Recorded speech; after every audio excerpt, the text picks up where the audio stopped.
Good afternoon. Thank you for joining us today. I'm Savon Ray. And I'm Rita Cordero. SMA News starts right now.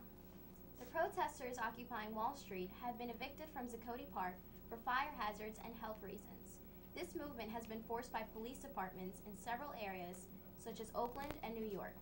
The effect has also been taking on a new role on college campuses around the country at Berkeley College and the University of California.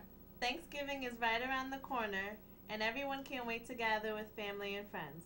For some, friends and relatives are returning home from school that we haven't seen since the summer when leaving to attend college. In other news, recently WCC has enacted the no smoking ban, which will take effect starting next semester. We went around campus to ask the students their opinion on the new policy. Here's Michelle with the rest of the story. We'll start with football. Over the weekend, the Jets were able to come back late to beat the Buffalo Bills at home on a late fourth quarter drive. They improved their record to 6-5. Mark Sanchez connected with Santonio Holmes with 1 minute and 1 second left in the game. The Bills were driving back, but fell just short on their final drive. Mark Sanchez completed 17 of 35 passes for 180 yards and 4 touchdowns with 1 interception. He was the first Jet since Joe Namath to throw for 4 touchdowns and complete less than 50% of his passes in a game. Sean Green led the attack on the ground with 13 carries for 78 yards. Keller led the Jets with 4 catches for 61 yards through the air and had 2 touchdowns. Burris and Holmes also had touchdowns in this game. Final score, Bills 24, Jets 28. Next week, the Jets will travel to Washington to face the Redskins while the Bills face the Tennessee Titans at home. The Giants went to visit the New Orleans Saints on Monday Night Football. The Giants fell to 6-5 as the Saints defeated the Giants despite Eli Manning completing 33 of 47 passes for 406 yards and 2 touchdowns. He also had an interception in the game as well. Victor Cruz caught 9 of those passes for 157 yards and both touchdowns. With Bradshaw out again, Brandon Jacobs got the start at running back, carrying the ball 13 times for 46 yards and 1 touchdown.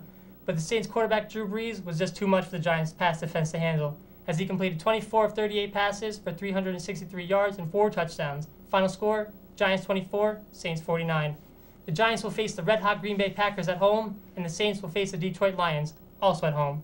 The Islanders face off against the Buffalo Sabres. The Islanders scored an early goal by Matt Moulson in the first period, his 8th of the year. The Sabres tied up early in the third period on a goal by Jochen Hecht, but Brian Rolston was able to squeeze one by at the end of the period to give the Islanders a 2-1 victory. Al Montoya stopped 30 shots for the Islanders. The Islanders are now 7-11-4. In baseball news, the Yankees were able to re-sign pitcher Freddie Garcia to a 1-year deal. The deal is said to be worth between $4 to $5 million, but no official numbers have been announced. The Red Sox have finally found a manager to replace Terry Francona. Who, you ask? Why, it's former Met manager Bobby Valentine. Speaking of the Mets, the team has offered shortstop Jose Reyes arbitration. So if the shortstop decides to play elsewhere next season, the Mets can at least get something out of it. And Albert Pujols, the longtime St. Louis Cardinal, is now being pursued by the rival Chicago Cubs. That's it for sports. Back to you guys. Until next time, I'm Savon Ray. And I'm Rita Cordero. This is SMA News.